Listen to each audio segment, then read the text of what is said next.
Oh, we really opening the episode with lies. Anila coming down telling Heffley and Contessa drinks are on her. No, drinks are on your husband. Well, they're really on Bravo. Bravo pays for everything during these vacations. I guess this is the only time Anila can floss with money she doesn't actually have. However, Lisa Nicole Cloud is probably filling up a camelback of all the free drinks so she can bring them back to her house and restock her bar. This heifer did not put it on Lisa Nicole Cloud's tab. Child, you know that is going to be rejected. That debit card is iffy. You might be able to make a reservation with it, but I don't know if you can keep it. She bops around on a buddy. Oh, you ordered 2 good Manhattans on that heifer's tab and that card is shut down. She's already getting a low balance alert. Anila quick on the uptick. She like, this heifer ain't never gonna pay me, so I'm gonna get payment in kind. So after we see all 3 of them enjoy some good champagne, we cut to the ladies getting ready for the day. And Carrie, I will tell you this, your bust, your cleavage looks like lamb. However, your face is giving mutton. True and utter mutton. You're British, I'm sure you understand that. Now that Jackie and Simone are snipping again, they trying to keep Anila away from Lisa and Toya. We're going to be shrimp boating and taking golf carts around the island. Oh, God, and the men are coming. Why couldn't they get some attractive men?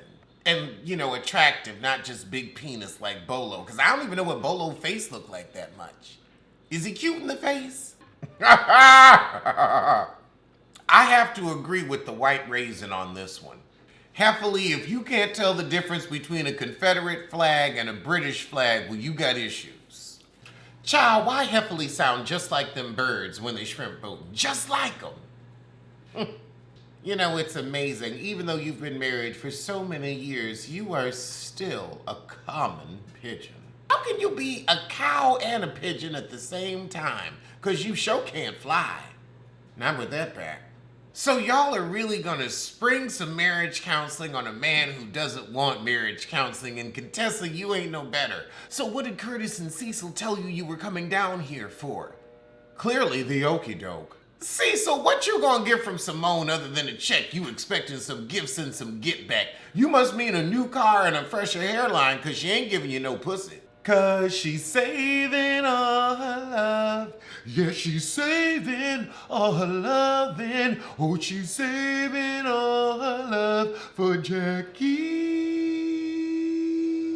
Now, Jackie, you who can't hold on to your husband with a tight kegel gonna organize the dinner to try to browbeat them back into an unhappy marriage. I don't understand why you can't let lesbians. You wouldn't let Simone walk in her lesbian light. You wouldn't let Quad walk in her lesbian light. You wouldn't let you walk in your lesbian light. What is it with you? What is the homophobia? Oh, God. So now Quad's talking and having a flashback to her marriage. Here's the thing. Contessa actually went on and had children with her husband. You lied and said you wanted children when you didn't. You can't compare your marriage to that. They're both doctors. You were, a hanger-on who was trying to get the come up, and he was an insecure, small penis man who looks like Stuart Little. I mean, now granted, her husband, I think he's ugly, but some people don't think he's ugly, but we can all agree the man doesn't have enough top lip to get him to next Tuesday. So Heffley starts off with the ambush. How could you think this is really a good way to fix your marriage in front of everybody?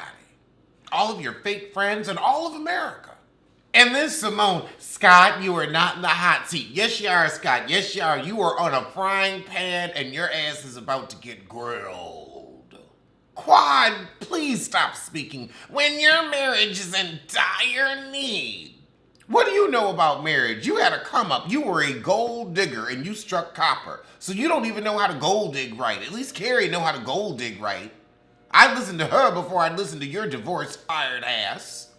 Here you are, jobless, homeless, and manless, talking about when a marriage is in dire need. You're in dire need of a real wig. Let's get to that. Let's talk about the you.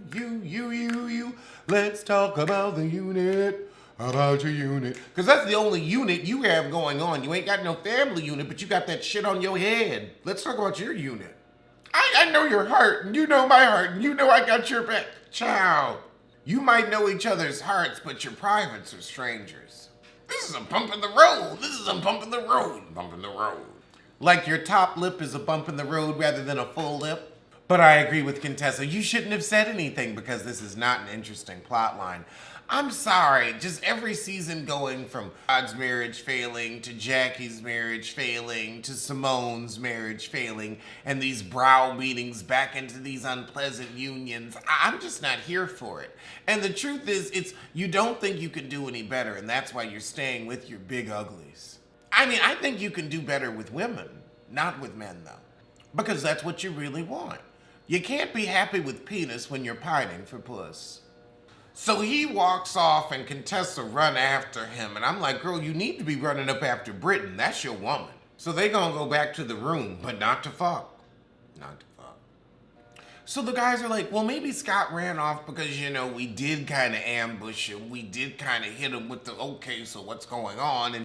And he may not want to talk about, you know, his failures in his marriage publicly. And then Quad said, well, he's been talking to this heifer for 7 months and he ain't paying her. And they're like, and the men are like, well, nobody told us he was having an affair. Now that you've spelled it out, Quad, because you're the bone carrier, we can assess the situation a little differently. Heifer Nicole Cloud gone ass, is the midlife crisis for a man a real thing? Is your buddy past the real thing? Well, no, it's not, because you're out here missing flights. And the thing is, you don't have to worry about a midlife crisis with your husband because he was born this way. Born gay. So he's always going to be stepping out on you with another man. That's just what's happened from jump, and that's what's going to continue to happen until death do you part. And you seem like you're going to hang on to that marriage to get your little life insurance and possibly a pension. So go ahead. I would say the older he gets, the bolder he'll get, where, you know, he gonna put them men up in your face. But you're a weak-minded, simple heifer who'll always settle for less. Simone said, you know, this would leave a very distrustful taste in my mouth. Well, you know what else is left in your mouth? The taste of Jackie's puss. I guess Curtis likes it. And the truth is, you know Cecil likes a lesbian. That's why you was scared of that lesbian woman, because you know he wants a golfing dinosaur kind of girl. You know, actually, let's talk about that. Let's talk about these men that are marrying obvious lesbians. What is it that they get out of it? Is it that you think, ooh, I'm getting something different? Because I'm sorry, you could not put Jackie next to me at any age, and I'd be like, oh yeah, we're gonna work out. Maybe we could be each other's wingmen at prospective gay bars, but I'd be like, girl, let me give you a softball team to join. So Quad and Hefferly, since their husbands aren't there, well, Quad's husband doesn't even exist, they run to go see if Contessa's okay, aka butt their noses in her business. I'm sorry, but that marriage has been sexless. I could tell by his lack of upper lip he couldn't eat the pussy right if he tried.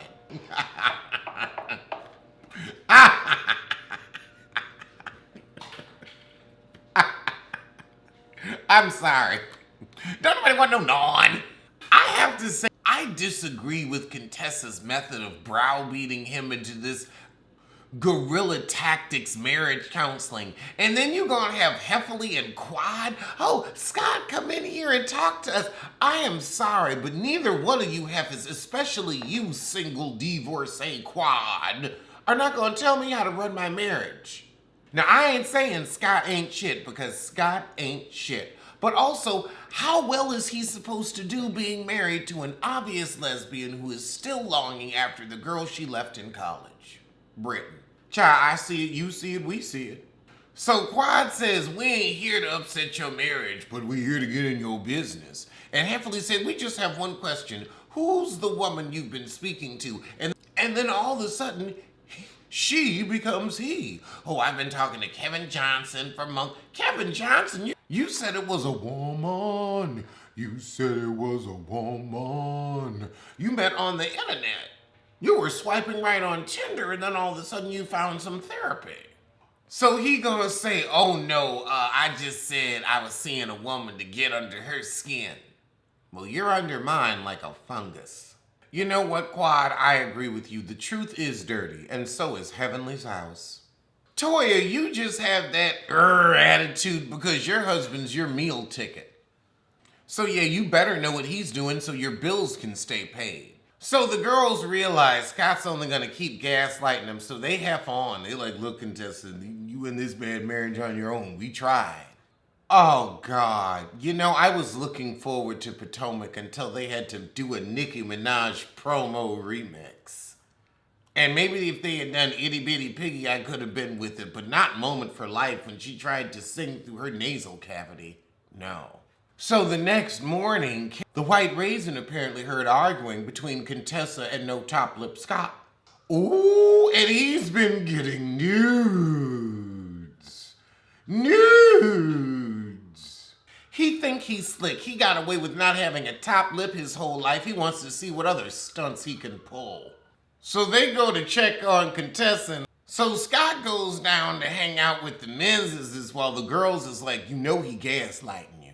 Okay, well, hold on. How this heifer got your phone number to send you a pussy picture if you ain't gotten to know? So you admit to responding to a picture, well then how'd she get your number? And Contessa looks so moated because she's the one who wants pussy in her phone. I denied my love of lesbonics for your no top lip ass and you gonna get out here and cheat?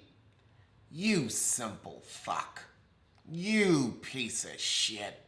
So we all heading back to Atlanta for a long, uncomfortable bus ride home with a marriage that's dying on the vine. Felisa finds out that Anila done charged $600 to her room since she ain't getting paid. And Lisa Nicole's like, $600? I can't remember the last time I done seen $600, even though I'm married to Darren Noggles. Now, I want to know, you're married to a doctor. He's supposed to do well. Why are you always so broke? Why are you always involved in scams, schemes, and grifting? Why?